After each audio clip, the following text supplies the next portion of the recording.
Welcome to recipes in my way. இன்றைக்கி நம்ம அருமையான சுவையில் சாதம், இட்லி, தோசை எல்லாத்துக்கும் பொருத்தமாக வித்தியாசமான முறையில் முருங்கைக்காய் குழம்பு தான் வைக்க போகிறோம். இது வரைக்கும் இந்த மாதிரி ஒரு குழம்பு வச்சு சாப்பிட்ருந்தீங்கன்னா கமெண்ட்டில் பதிவு பண்ணுங்கள். மணக்க மணக்க இந்த முருங்கைக்காய் குழம்பை எப்படி செய்கிறது, இதுக்கு தேவையான பொருட்கள் என்ன பார்க்கலாம் வாங்க.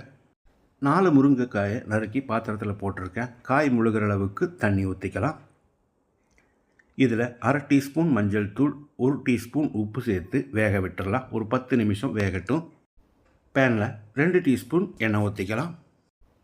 6 வரமிளகாய்,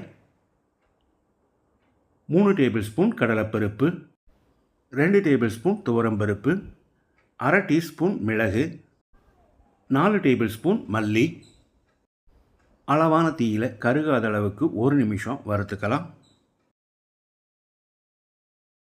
லேசாக செவக்கிற அளவுக்கு வறுபட்டுருச்சு. இப்போ இதில் 1 டீஸ்பூன் சீரகம், 1 கப் அளவுக்கு துருவின தேங்காயை போட்டு மறுபடியும் 1 நிமிஷம் அளவான தீயிலேயே வறுத்துக்கலாம்.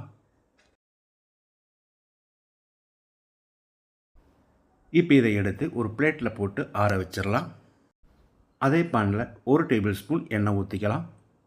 மீடியம் சைஸில் 3 தக்காளியை நறுக்கி வச்சுருக்கேன், இதை போட்டுக்கலாம். 3 பல் பூண்டு, தக்காளி மசிகிற அளவுக்கு வதக்கிடலாம். இந்த அளவுக்கு வதங்கினது போது இப்போ இதை எடுத்து ஆற வச்சிடலாம். நம்ம ஏற்கனவே வறுத்து வச்சுருந்த மசாலா ஆறிடுச்சு. இதை மிக்ஸி ஜாரில் போட்டு முதல்ல உரப்பாக அரைச்சி எடுத்துக்கலாம். அதுக்கு பிறகு நம்ம வதக்கி வச்சுருந்த தக்காளியை உள்ளே போட்டுக்கலாம். 1 கப் அளவுக்கு தண்ணி ஊற்றிக்கலாம். ரொம்ப நைஸாக இல்லாமல் கொஞ்சம் கொரகொரப்பாக அரைச்சி எடுத்து வச்சுருக்கேன். வாணலியில் 2 டேபிள் ஸ்பூன் எண்ணெய் ஊற்றிக்கலாம். 1 டீஸ்பூன் கடுகு, 100 கிராம் அளவுக்கு நறுக்கின சின்ன வெங்காயம், இது இல்லைன்னா பெரிய வெங்காயம் மீடியம் சைஸில் 2 போட்டுக்கோங்க. கொஞ்சமாக கருவேப்பிலை, 1/2 டீஸ்பூன் பெருங்காயத்தூள்.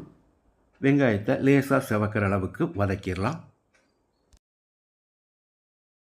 இந்த அளவுக்கு வதங்கினது போது இப்போ இதில் நம்ம வேக வச்சுருந்த முருங்கைக்காயை போட்டுக்கலாம்.